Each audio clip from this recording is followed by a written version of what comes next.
Igig empreender ao trabalho.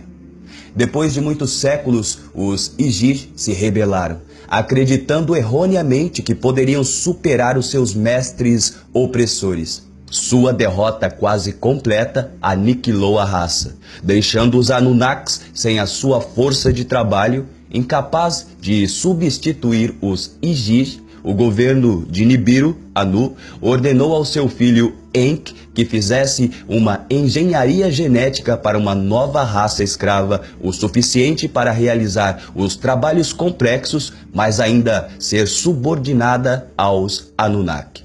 Seus experimentos são relatados em detalhes por Atra-races, e muitas criaturas únicas foram criadas. Enki finalmente cumpriu com sucesso o seu objetivo e o resultado, um híbrido genético entre o homem das cavernas da Terra, Homo erectus, e os próprios Anunnaki. Esse híbrido que chamamos de Homo sapiens. As tábuas o chamavam de primeiro homem, o Adamo. Em hebraico, Adão significa homem. Os Anunnakis colocaram o Homo sapiens para trabalhar em Minas e em outros lugares da Mesopotâmia. A palavra semítica, avod, ou adoração, significa literalmente trabalhe para. Portanto, o homem primitivo não teve escolha senão adorar seus deuses.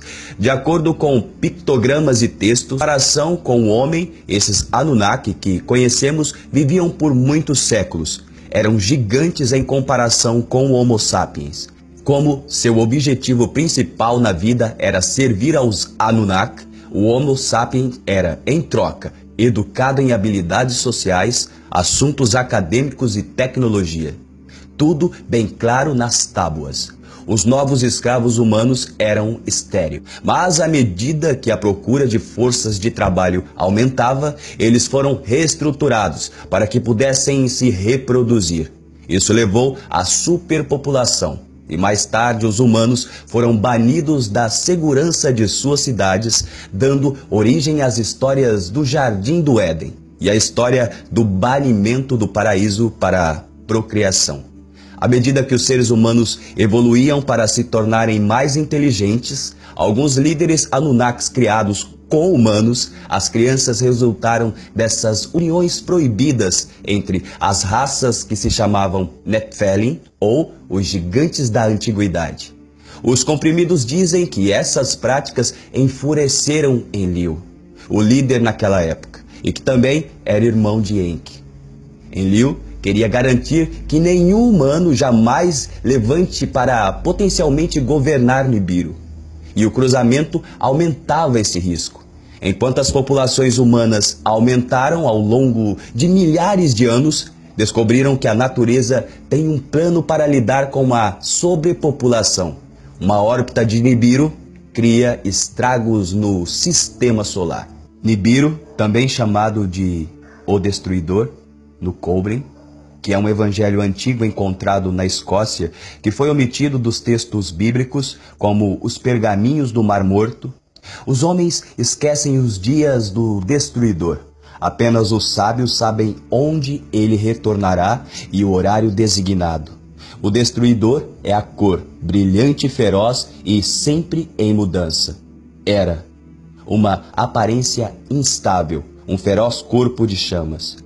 Embora afirmando que Nibiru geralmente passa sem causar danos, os comprimidos descrevem um evento cataclísmico que ocorre quando Nibiru se aproximou da Terra. Nós conhecemos isso como o dilúvio, ou o grande dilúvio. Primeiro, manchas pretas aparecem no Sol.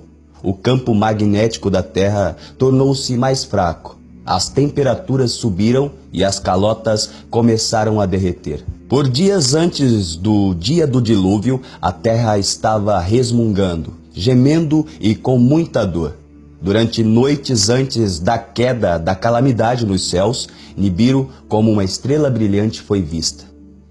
Enlil viu o desastre próximo como a oportunidade para se livrar dos humanos que ele considerou indigno. Ele voltou a Nibiru, mas muitas opções de escolha de Anunnaki e testemunharam as inundações e destruição do planeta e de seus barcos celestiais que circundavam a Terra. Então houve escuridão durante o dia e a noite. A lua, como se fosse um engenho, foi engolida.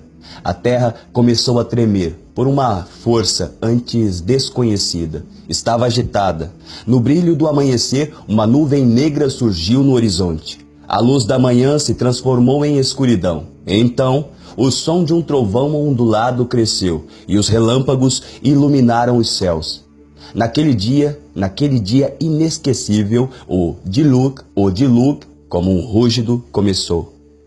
Nesse ponto, as grandes placas de gelo do Polo Sul colidiram e caíram no oceano. Isso teria criado tsunamis em todos os lugares. Viajando para o norte em direção às minas de ouro no sudeste da África, o maremoto continuou para o norte, até atingir e submergir a cidade do Éden, um dos primeiros assentamentos